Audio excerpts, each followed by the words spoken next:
Today we are going to learn how to use content aware scale to stretch photo in Photoshop.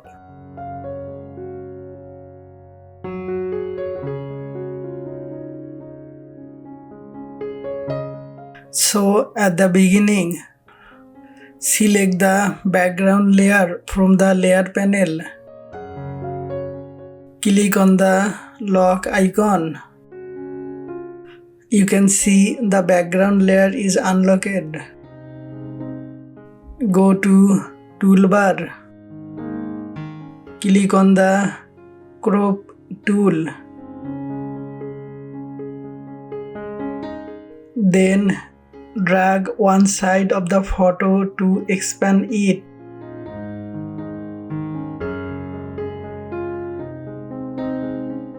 Press the Enter key from the keyboard. Then select the photo layer.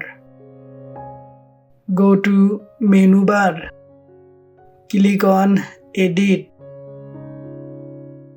Click on Content Aware Scale.